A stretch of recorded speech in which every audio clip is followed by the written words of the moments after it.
लवकरच गणपती बाप्पा येणार आहे. आपण सर्वजण अगदी आतुरतेने गणपती बाप्पाच्या आगमनाची वाट बघत आहोत. आपल्याकडनं या गणेश उत्सवामध्ये कळत न कळत थोड्याफार चुका या होत असतात. तर त्या चुका कोणत्या आहेत? त्या चुका आपण कशा टाळाव्यात? हेच आपण या व्हिडिओच्या माध्यमातून जाणून घेणार आहोत. जेणेकरून त्या चुका आपल्याकडनं होऊ नयेत. तर तुम्ही हा व्हिडिओ शेवटपर्यंत नक्की बघा. गणपती करताना चुका ह्या लोकांकडून मुद्दामून होतात अशातला प्रकार नाही.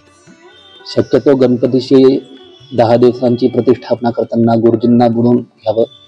गुरुजींकडनं व्यवस्थित त्यांची पार्थिव गणेशाची पूजा करावी. ज्यांच्याकडे 1.5 दिवसाचा गणपती आहे त्यांनी 1.5 दिवसाची तसं गुरुजींना सांगावं की आमच्याकडे 1.5 दिवसाचा गणपती आहे, आमच्याकडे 3 दिवसाचा आहे, कोणाकडे 5 दिवसांचा असतो, कोणाकडे 10 दिवसांचा असतो.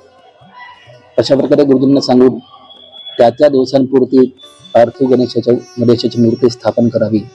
आणि मूर्ती स्थापन करताना गणेशाचं मुख हे पूर्व, पश्चिम किंवा उत्तर दिशेला असावं. दक्षिण दिशेला मुख असू नये. पार्थिव मूर्तीची स्थापना करावी. त्यांना पाद्य, अर्घ्य, पंचामृत इत्यादिकांनी त्यांची पूजा करावी. मोदकांचा नैवेद्य दाखवावा. दुर्वांची माळ त्यांच्या गळ्यात असावी. लाल फूल त्यांना वाहावं. हे सगळं केल्यानंतर जी आरती आपण करतो त्या आरतीमध्ये रामदास स्वामींनी लिहिलेली आरती आपण म्हणतो. त्या आरतीमध्ये लोक बऱ्याचदा चुकतात.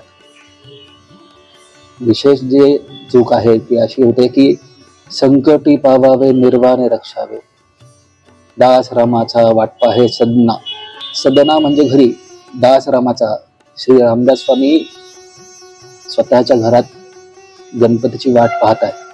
तर आरती म्हणताना आपण अनावधानाने सजना असं म्हणतो.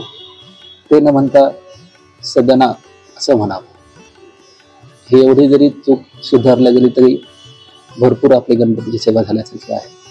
गुरुजींनी सांगितल्याप्रमाणे ह्या चुका आपल्याकडनं होणार नाहीत याची आपण काळजी घ्यावी आणि गणपती बाप्पाची अगदी मनोभावे आपण सर्वांनी पूजा करावी. Apurva Talnikar, news 18 local, Chhatrapati Sambhajinagar.